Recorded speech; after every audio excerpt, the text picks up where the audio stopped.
Thank you, Mr. Chairman, and thank you all for being here today. For the people that don't know me, my name's John Rosenthal.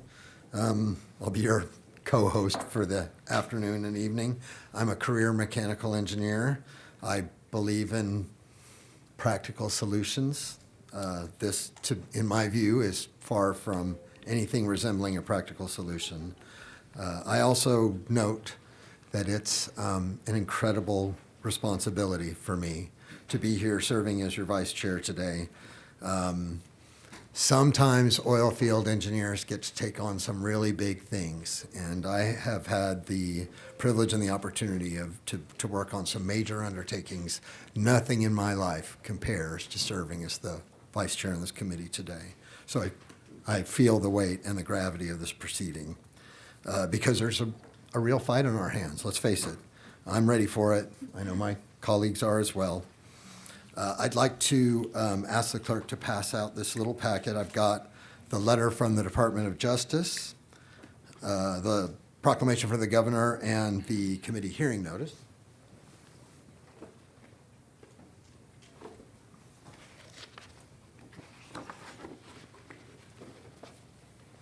If we could please make sure that every member of the committee has this. I want to ensure that we all understand what's happening here and what's brought us here today.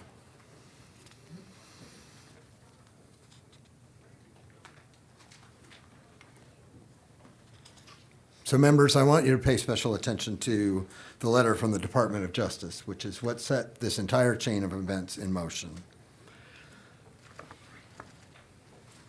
The congressional districts specifically mentioned by the Department of Justice are Congressional District 9, 18, 29, and 33. It's curious to me that none of these districts are mentioned among the dozen or so districts listed in our hearing notice. And I'll let you think about why that might be the case. Mid-decade redistricting is unusual. It's unnecessary.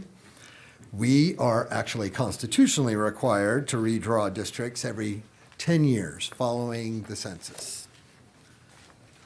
Texas did its constitutional duty and redrew the districts following the 2020 census in 2021, and I was here for that proceeding. So that process is supposed to be about making things fair. As the population of the state grows and changes and moves around, we adjust district boundaries to make sure folks have fair representation. This process, in my view, has nothing to do with making things fair. If you look at the 4 districts in question that the Department of Justice listed on their letter, this process is aimed at removing black congressional representatives. 3 of those 4 seats are black-held seats. That is an attempt to racially gerrymander our state under the guise of unracially gerrymandering. And then 1 Latino seat. The effort to change these districts at this time has nothing to do with representing people better. It's the opposite of that. It's a power grab at the expense of black and brown communities. So here's what's really at stake. Texas is growing.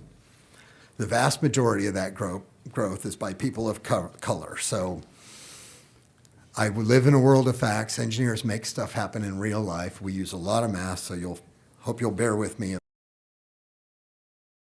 This population growth measured from 2010 to 2020 was black and brown people. So the population during that period, according to the Census Bureau of the United States of America, grew by 3,999,994 people. That's 6 short of 4 million. Let's just call it 4 million. Of that growth, 187,252 were white, 557,887 were black, 1.98 million were Latino.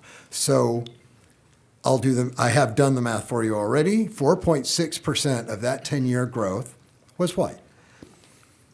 But the 4 million drove the need for this state to draw 2 new congressional districts, Congressional 37 and 38. And by some miracle of chance, this legislature drew both of those districts to be majority white. I live in one of them.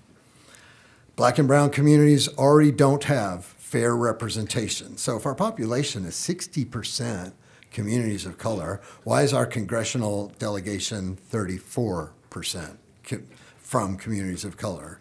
So if we have a proceeding aimed at taking away their seats, we're taking away their voices, plain and simple. So, and I know I'm talking about black and brown communities, and I don't know if you are aware of this, but I'm actually a white guy. And I do feel it's especially important for me, for people that look like me, to speak out about this kind of injustice. It was Desmond Tutu that said, if you are neutral in situations of injustice, you have chosen the side of the oppressor. We need to speak up and speak out. It's on us, especially those who benefit from these systems, to have our voice in these spaces. I'm just going to end with this. Mid-decade redistricting is pointless, unjust, and we won't let that happen quietly. I'm here to fight. We all need to raise our voices to protect democracy for every Texan. Thanks for your attention.